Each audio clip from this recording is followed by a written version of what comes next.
and I'm going to be doing a C-spine, a chest x-ray, and a knee x-ray today. And so, Yeah. Hi. Come on this way. My name's Michelle. I'm going to be taking your x-ray today. Alright. And your last name? Filipino? Okay, and can I get your birthday? 7/22/86. Okay, and so why are we taking x-rays today? I actually was in a car accident. Okay, so we're taking a chest x-ray and we're looking at your neck and your knee? Yeah. Okay, so come on over this way with me. I'm going to have you stand. Okay, so now I am set up for a lateral C-spine. I am detented to the wall bucky and my SID is 72 inches. I have an 8x10 in the wall bucky and I'm going to position my patient. So I'm going to just have you take another step to the left. Good. And just look straight ahead. I'm going to tilt your chin up just a little bit. And I am centered to C4. It's right about where the thyroid cartilage is, at the mid-coronal plane. And the top of my light field is at the top of his ears. That's another way I can check to make sure I'm centered correctly. And then I'm going to cone in a little bit and make sure that I have my left marker in the correct spot. And my patient is shielded. And then I'm going to have him hold on to these sandbags. Hold on to these.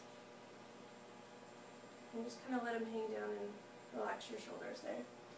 And I'm just going to check one more time to make sure I'm centered correctly because the sandbags kind of moved him a little bit. Okay, so hold still right there. X-ray. Okay, I'm going to change my film. Here, I'll take these. And I'm going to put in an 8x10 and we're going to do the AP. So I'm going to bring in my tube to 40 inches.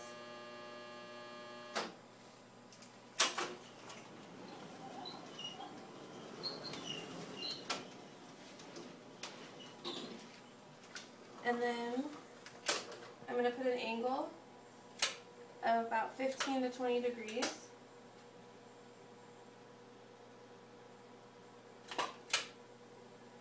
Okay, sir, I'm going to have you turn and face the room here. And I'm going to center to C4 once again.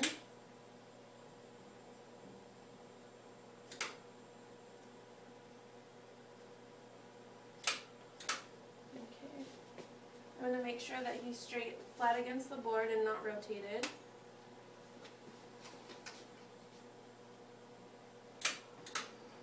Okay. Just a little bit.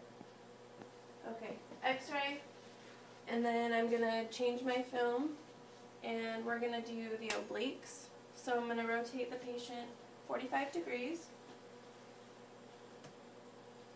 and make sure that you just look straight ahead.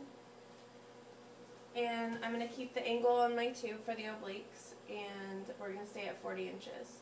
And my patient is shielded. We'll take the x-ray, then we'll do the other one. So we'll turn this way. 45 degrees. Make sure my marker is out of the way. And same thing on this oblique, 45 degree, patient is rotated 45 degrees, 15 to 20 degree angle on my tube. And take the x-ray, and then we'll do the odontoid, last one on the C-spine, okay? And I'm going to take the angle off.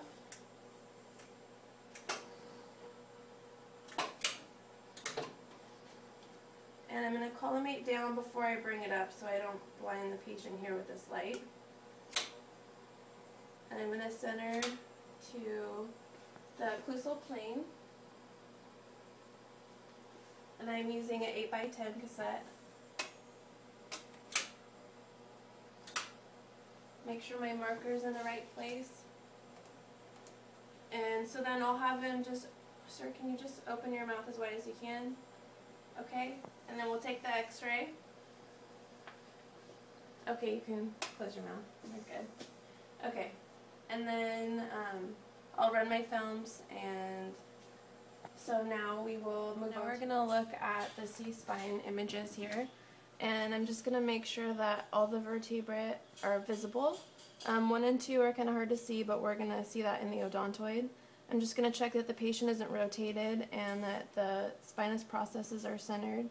centered to C4, and the mandible angles are equidistant from the spine, and you can see that the disc spaces are open here. On the odontoid, we're looking for the lateral masses here, and that these spaces are open, and the occlusal plane was perpendicular to the film, or to the image receptor. And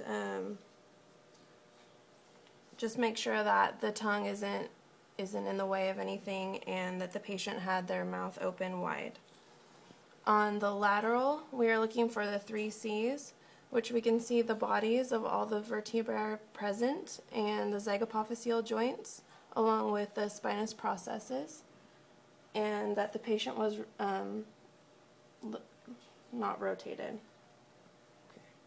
So now for the oblique C-spine, the patient was rotated 45 degrees, and we should be able to see intervertebral foramen open on this picture, and that open disc spaces, and that the patient had their chin elevated, and that all 7 vertebrae are visible.